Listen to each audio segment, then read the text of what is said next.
오늘은 종료주일입니다. 종료주일은 예수님의 공생의 마지막 주간이 시작되는 시점인 안식일 다음 날입니다. 우리 기독교에서는 이날을 주의 날, 즉 주일로 지키고 있습니다. 아시는 대로 예수님은 공생애를 나이 30세에 시작하셨습니다. 이 30세라는 나이는 아시는 대로 특별한 의미가 있습니다. 유대 성전 예배를 드릴 때 레위 지파가 성전을 좀 봉사했죠. 제사장으로, 찬양대로 혹은 분지기로, 행정직으로 레위 지파만이 성전을 섬길 수 있었는데요. 이때 레위 지파가 사역을 시작하는 나이가 30세였습니다. 레위 지파만이 30세에 사역을 시작해서 50세까지 20년 동안 사역을 했었습니다. 인생의 가장 황금기에 하나님께 드렸죠. 그런데 예수님은 아시는 대로 유다 지파입니다. 유다 지파인데도 불구하고 창세기부터 시작되는 이 토라에 나오는 말씀을 중심으로 해서 예수님도 유다 지파지만은 30세에 사역을 시작한 것입니다. 29세가 아니고 25세도 아니고 35세도 아니고. 왜 이게 가능했을까? 물론 신약시대에 여신 분이기 때문이기도 했지만은 예수님은 이 땅에 오실 때 대제사장으로 오셨고요. 레위파를 초월하신 분이십니다. 왕으로도 오셨고 그리고 선지자로도 오셨습니다. 이 세 가지 사역을 전부 동시에 감당하신 분이시기 때문에 예수님이 성경에 따라서 레위기의 말씀에 따라서 30세에 사역을 시작하셨습니다. 네복음서, 사복음서에 기록된 예수님의 종료주일 사건과 그리고 한 주간에 예수님이 지내셨던 그 사건은 이미 구약시대에 오래전부터 예언되어져 있었습니다. 한 주간 동안 행하셨던 사건 하나하나, 에피소드 하나하나가 다 즉흥적으로 이루어진 것이 아니고 예수님이 태어나기 이미 이전에 700년 전부터 이사야 시대부터 쭉 예언되어져 왔던 그대로 예수님의 그 길을, 말씀의 길을 따라간다는 것을 우리는 알 수가 있습니다. 그리고 예수님께서 종료주일에 입성을 하시면서 이미 금요일 날 본인이 십자가상에서 못 박혀 죽을 것을 알고 계셨습니다. 자기를 배반할 제자가 누굴지도 이미 알고 계셨습니다. 우리는 그것을 믿습니다. 왜? 그분은 하나님의 아들이시기 때문입니다. 고난주간 한 주간 예수님께서 예루살렘에 입성하셔서 어떤 시간들, 어떤 사건들을 접했는가를 잠깐 보는 것이 굉장히 유익하다고 생각되어져서 제가 준비를 했습니다. 예루살렘 입성을 첫째 날 하셨고요. 나귀를 타고, 새끼 나귀를 타고 입성하셨습니다. 옆으로 앉으셨는데요. 저렇게 가기에는 좀 힘들지 않으셨을까? 그림이 좀 이상합니다. 한 장 더 올려주세요. 예, 여기는 바로 타고 가고 계십니다. 그리고 종려나무 가지를 백성들이 깔고 있고요. 둘째 날입니다. 월요일 날입니다. 죄송합니다. 월요일 날인데 성전 청소를 하시는 날입니다. 더 붙이자면 아침에 베다니에서 가시다가 무화과나무를 봤는데 열매가 없는 겁니다. 아주 신비로운 사건 중에 하나인데 저주하셔서 다음날 보니까 뿌리채 말라버린 그 사건이 있었던 날입니다. 셋째 날이요. 변론의 날이라고 그럽니다. 그리고 감람산에서 설교를 하셨고요. 넷째 날이요. 넷째 날이요. 그렇습니다. 수요일 날은 사랑과 배신의 날입니다. 사랑과 관련된 것은 마리아가 옥합을 떼뜨려서 예수님에게 바른 날이고요.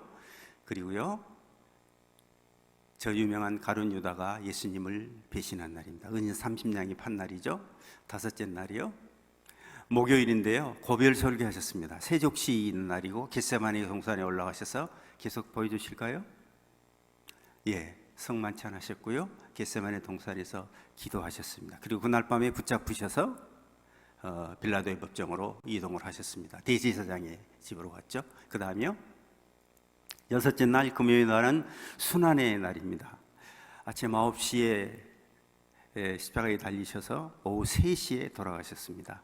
그 다음 날은요, 안식의 날입니다. 무덤 속에 계셨습니다. 그리고 유대인의 안식일이었습니다. 그날은 마지막 여덟 번째는 안식 후 첫날 주님이 부활하셨습니다. 빈 무덤입니다.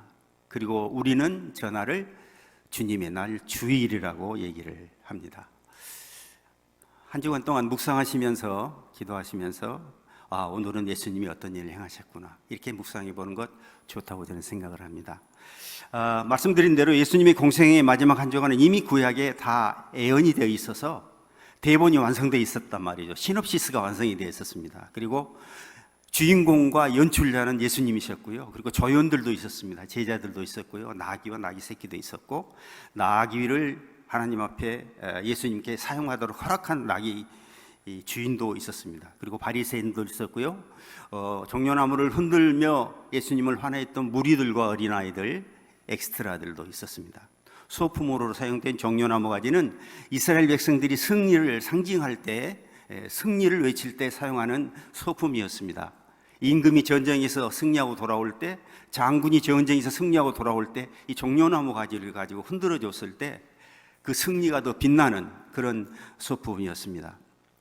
제자들이 새끼 나귀 위에 옷을 깔아가지고 예수님이 그 위에 앉게 하셨습니다. 이것도 소품 중에 하나죠. 그리고 예수님이 이동할 때에 다른 사람들이 옷을 다 깔아서 새끼 나귀가 옷을 밟고 지나가도록, 옷이 없는 경우에는 종려나무 가지를 깔아서 그 위를 밟고 지나가도록 했습니다.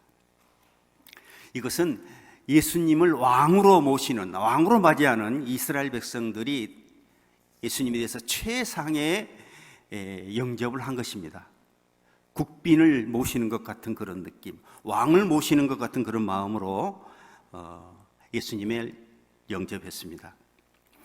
첫째 날 베다니에서 주무신 예수님이 예루살렘으로 이제 입성을 하시는 그 도중에 예수님은 한 주간 내내 예루살렘에서 주무시지 않고 나사로의 집이 있었던 베다니에서 주무셨습니다. 그리고 그 거리가 한 3km 정도 되는데 예루살렘 오셨다가 다시 저녁에는 거기서 주무시고 이렇게 왔다 갔다 하셨습니다. 벳바게는 베다니에서 예루살렘 성전으로 오는 그 중간 부분 정도에 되는 곳입니다. 그리고 이 벳바게에서 예루살렘 성전 동쪽문까지는 한 1.6km 정도 된다고 얘기를 합니다. 새끼 나귀를 타고 왔는데요. 기록에 보면은 이미 스가랴 9장 9절에 예수님께서 입성하실 때 어떤 모습으로 올 것인가를 기록을 하고 있습니다. 성경 스가랴 9장 9절을 좀 올려주십시오. 함께 다 같이 합독하실까요? 시작. 시온에 따라 크게 기뻐할지어다. 예루살렘에 따라 즐거이 부를지어다. 보라, 내 왕이 내게 임하시라니. 그는 공의로우시며 구원을 베푸시며 겸손하여서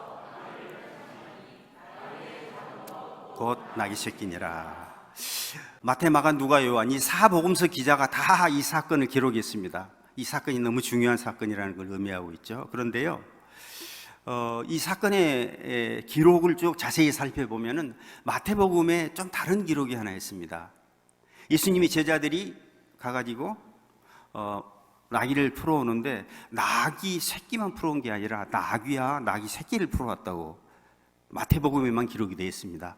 이 나귀 주인이 예수님의 제자들이 와가지고 나귀를 달라 그 끈을 푸니까 아니 도대체 왜 남의 나귀의 끈을 푸십니까? 하고 물어보니까 예수님이 쓰시겠다고 그러던데요. 그러니까 그럼 가져가십시오. 그런데 나귀도 가져가고 나귀 새끼도 두 마리를 다 가져가는 거예요. 성경 본문은 스가랴 9장 말씀은 새끼를 타고 입성하실 거라고 그랬잖아요. 그런데 제자들이 아마 그런 마음을 가졌을 것 같아요. 이 성경을 자세히 몰랐을 수 있거든요. 나중에서 이제 알게 됐지만은 큰 나귀를 타실까, 새끼 나귀를 타실까 이게 결정을 못하는 거예요, 제자들이. 그러니까 두 마리 다 끌고 가자. 그리고 두 마리를 끌고 왔어요. 근데 주인의 입장에서는 황당한 일 아닙니까?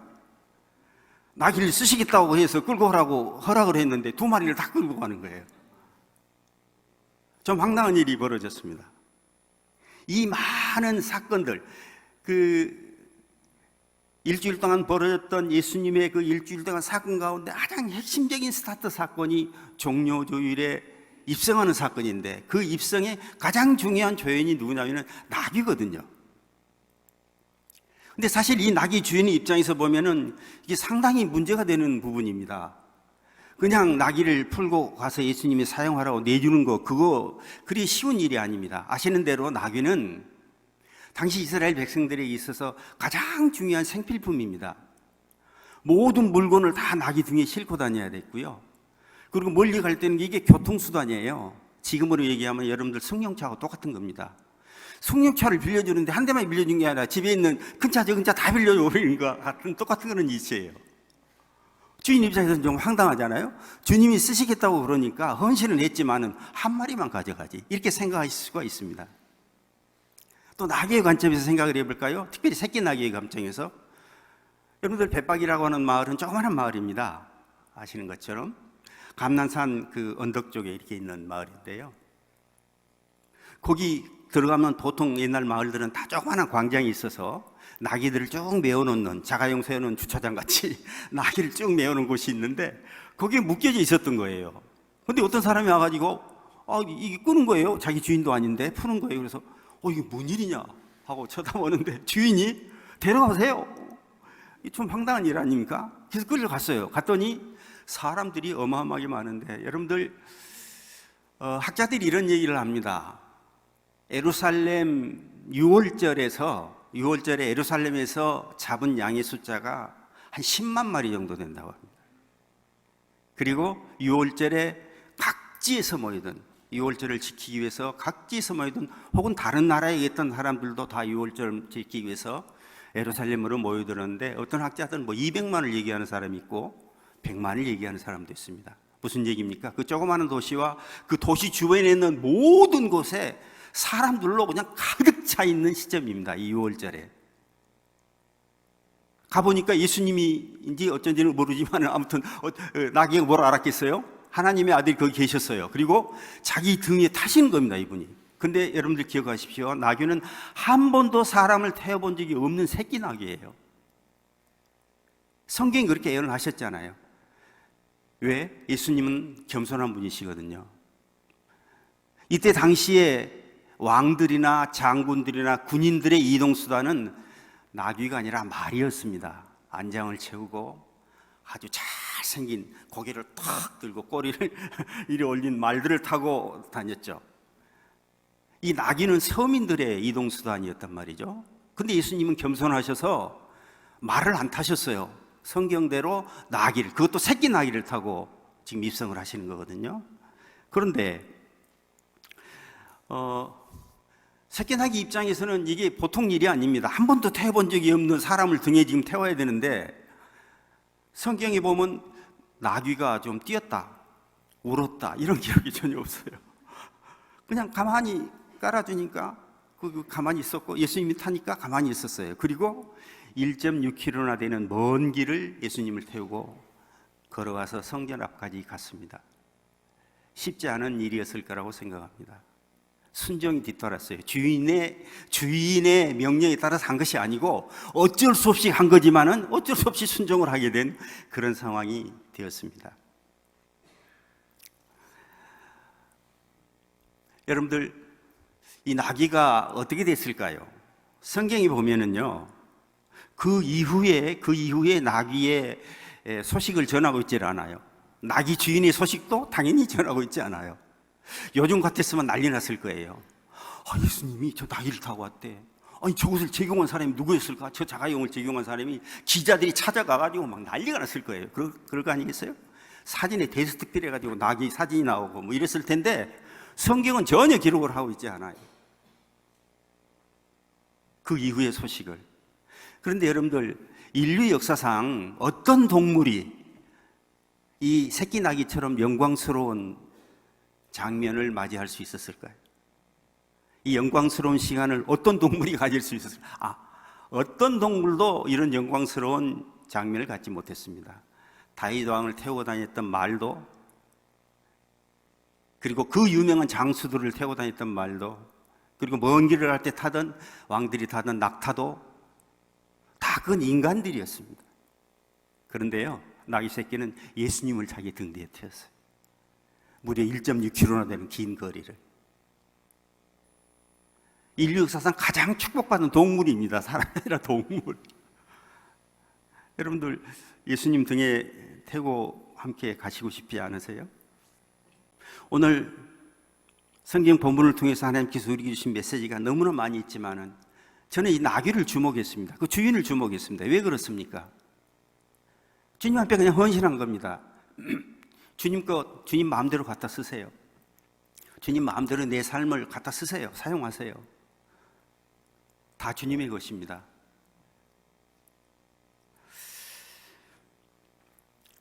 나귀가 영광을 받은 것은 나귀가 잘났을까요? 전혀 그렇지 않죠. 한 가지 사진 하나를 좀 보여드리겠습니다. 예, 저도 얼른 커서 애구수가 될래요. 뭐 이런 사진이 있어요. 근데 여러분들, 모닝은 모닝일 뿐이지 애구수가 될 수 없습니다. 저 차가 모닝이거든요. 몇 년 전에 저 사진 보고 아주 운전하고 하다가 배꼽을 잡고 죽는 줄 알았습니다. 사진 한 장 더 보내드렸는데요. 이 차는 소울이라고 하는 차인데요. 프란체스코 교황이 한국에 와가지고 4박 5일 동안 탔던 차입니다. 보통 저 정도 되는 분들은요, 리무진을 타요. 그것도 방탄이 다 돼 있는 차 한 대에 수십억이 하는 그런 차를 타는데, 저분은 오셔가지고 저 차를 탔어요. 신문 기사를 보니까요, 로마 교황청에서 당신의 나라에 가장 서민들이 많이 타고 다니는 차, 어떤 차냐?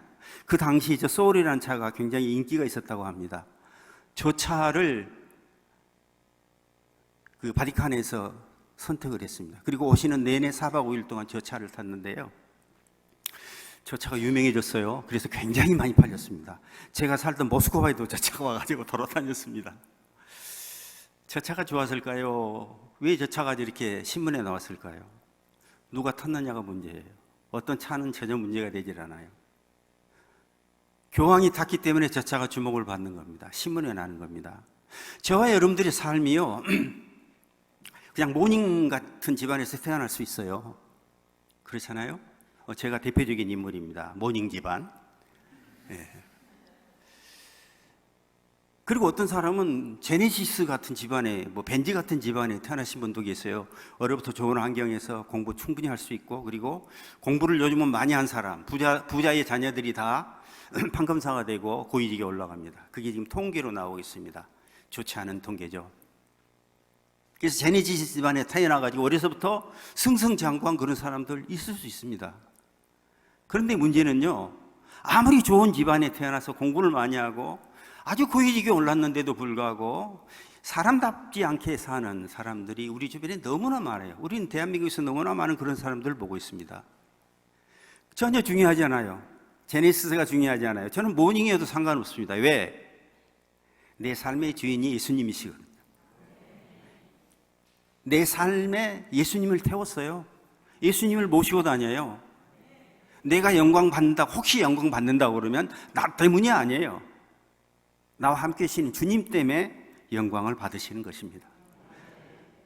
여러분들 절대로 실망하지 마십시오. 나는 왜 이런 집안에서 태어났지? 아유, 우리 부모가 좀 돈이 좀 많았으면 얼마나 좋았을까? 이렇게 생각하는 분들 많이 계시잖아요. 특히 젊은 분들. 저도 그런 생각 많이 했어요. 해남 따끔마을 바로 옆에가 제 고향이거든요. 깡촌 중에 깡촌입니다. 촌놈이 출세를 많이 했어요, 제가. 전 세계를 다니고 강의도 하고 뭐 아무튼 출세를 많이 했는데, 근데 청소년기가 굉장히 불행했습니다. 저희 아버님이 상당히 많은 재산을 주셨는데 저희 큰형이 그냥 제가 초등학교 3학년 때 완전히 제로 만들어놨어요. 제로. 그래가지고 방학에 시골에 갔다가 전라도 광주가 이제 저희 거처지였는데 와서 보니까요, 저 산 밑에 조그마한 그냥 그 기와집도 아니고 나무로 이렇게 지문해놓은 집에 그 속에 살고 있는데 살림을 다 뺏겨가지고 저희 어머님이 숟가락이 없어서 나무를 잘라가지고 숟가락으로 국수를 저희들에게 줬어요. 그때 남광주라는 역에서 유엔에서 와가지고 국수를 삶아가지고 이렇게 가난한 사람들이 나눠줬습니다. 근데 그때 10환이었어요. 원이 아니라 10환. 10환을 갖다 주면은 이렇게 큰 냄비에다 국수를 한가득 담아줍니다. 그거 가져오면은 다섯 식구들이 다 먹을 수 있는 양을 그냥 공짜로 주지 않고 그렇게 줬어요. 정말 청소년기를 어렵게 보냈고요. 그리고 좀 커가지고 하나님께서 결혼도 시켜주고 이쁜 마누라도 없고 뭐 잘 살았는데 대학에도 있었고 좀 잘 살았어요. 그런데 하나님이 갑자기 선교사로 가라고 그래가지고 17년 동안 모스크바에서 여러분들 상상할 수 없는 고생을 하면서 살았습니다. 참 어려웠어요. 그러면서 좀 후원을 빵빵하게 해주는 선교사들 볼 때 너무 부러웠습니다. 나를 왜 하나님 저렇게 안 하실까? 나중에 말씀을 깊게 묵상하고 하나님께 제게 주신 음성을 든 이후에는 그것이 정말 아무것도 아니라는 것을 제가 깨닫게 됐습니다. 주님이 나와 함께 하시는데 그게 뭔 상관이야 도대체. 이렇게 힘들고 어렵고 죽을 고생을 제가 많이 했는데요, 모스크바 17년은 여러분들에게 한 번도 얘기해 본 적이 없습니다만은 우리 사장님한테 한번 말씀드리는 게 있습니다. 쓰러져 가지고 몇 년 동안을 고생을 했어요, 스트레스 때문에. 그런데도 제 마음속에 주님이 나를 사용하실 거라는 확신을 단 한 번도 버린 적이 없습니다. 그리고 주님이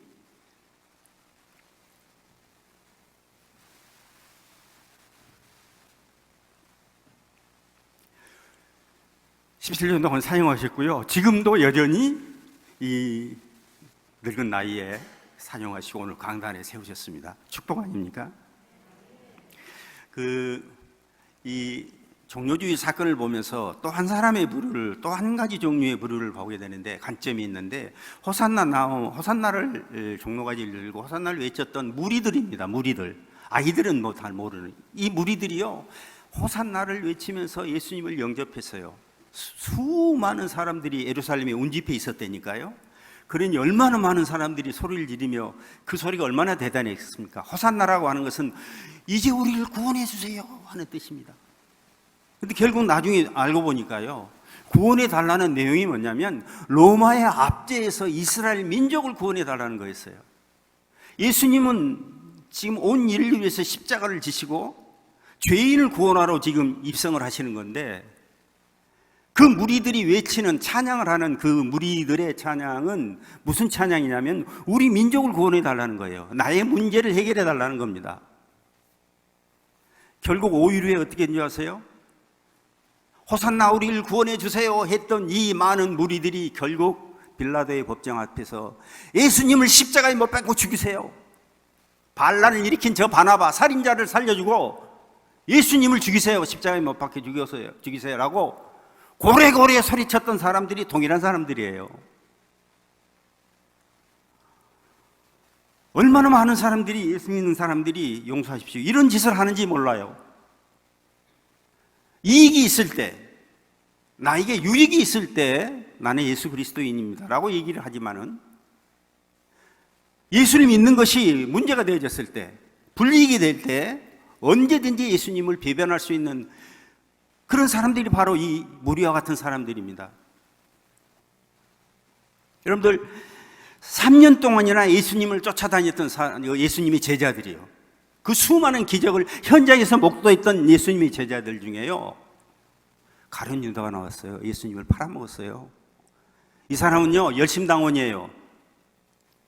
이스라엘 민족이 로마의 압제에서 해방되는 것이 가장 인생의 큰 목적이었던 사람이에요. 정치적인 사람이었단 말이에요. 자기 정치적인 그런 목적이 이루어지지 않았기 때문에 예수님을 배반한 겁니다. 우리가 잘 아는 대로. 베드로는요 예수님을 3번이나 배반했어요. 부인했어요. 나머지 제자들은요, 예수님은 죄인이 아닙니다, 이분은 사형받을 만한 하나의 이유도 없습니다 라고 증언을 해주는 제자가 단 한 명도 없었어요. 이 무리들뿐만 아니라 예수님의 제자들도 다 어떤 이익 앞에서, 생명의 위협 앞에서 예수님을 다 배반했습니다. 정치적인 이익을 위해서 국회에 들어가가지고 다시 한번 국회의원을 해먹겠다고 예수의 이름을 전부 팔아먹는 이 사이비 신앙인들이 너무나 많습니다. 국회의원의 3분의 1이 예수 믿는 사람들이에요. 대부분 안수집사, 장로, 권사들입니다. 대통령실에도 장로, 권사들 많이 앉아있어요. 장로, 안수집사들이 많이 있습니다. 내가 이름 대면 다 이름 될 수 있는 유명한 사람들입니다. 교회 와가지고 말도 안 되는 소리를 하면서 자기 정치적인 이익을 위해서 교회를 이용합니다. 그리고 그 정치인들을 이용하는 정치 목사들, 그분들 때문에 한국교회의 거룩한 영성이 떨어지고 있고요, 세상 사람들에게 손가락질을 받고 있습니다. 그 몇몇 목사들 때문에. 한국교회가 회개하고 하나님 앞에 부르짖어야 될 내용이에요. 이게 정말 부끄러운 일입니다. 늘 감사한 것은 우리 늘사랑교회 성도님들은 깨어 있어서 그런 분들이 안 계시다는 거예요. 아멘이시죠? 이럴 때 얼른 아멘 하세요. 마음이 좀 끌리는 분이, 마음이 좀 껄쩍지근하신 분이 계시면 그래도 아멘하고 네 주님 제가 그렇게 되겠습니다라고 하셔야 됩니다. 그래서 우리는 늘 기도해야 됩니다. 내 이익을 위해서 물질적인 이익과 그리고 세상의 어떤 출세와 더 많은 것, 더 좋은 것을 얻기 위해서 주님을 포기해야 되는 그런 시간, 그런 환경이 만들어지면은 여러분들 그걸 선택하시면 안 됩니다. 여러분들이 제자라면 예수 그리스도의 보혈피가 여러분들의 마음속에 있어서 구주로 고백한 사람이라고 그러면은 세상의 것들과 하나님의 것을 선택해야 될 때 하나님의 것을 선택해야 됩니다. 이것이 제자의 삶인 것입니다. 이걸 위해 우리는 기도해야 되고요. 죄악의 유혹을 이겨낼 수 있도록 기도해야 되고, 성수주의를 할 수 없는 그런 환경에 놓여 있는 사람이 있을 수 있습니다. 지금 우리가 살고 있는 시대가 그러니까요. 그럼 기도해야 됩니다. 하나님, 성수주의를 할 수 있도록 도와주십시오. 주위에 있는 분들이 다 위해서 기도해야 됩니다. 그리고 예배 자리에 나와서 예배할 수 있도록 포기할 것은 포기해야 됩니다. 그래서 하나님 앞에 내 삶의 주인, 그분이 나의 삶의 주인이라고 고백할 때, 내가 가진 소유권, 나의 것은 나의 것이 아니고 하나님의 것입니다 라고 소유권을 이전했을 때 바로 저와 여러분은 그리스도의 제자가 될 수 있을 것입니다. 종료주일을 맞이하여서 함께 말씀을 붙잡고 기도할 텐데요. 하나님 아버지,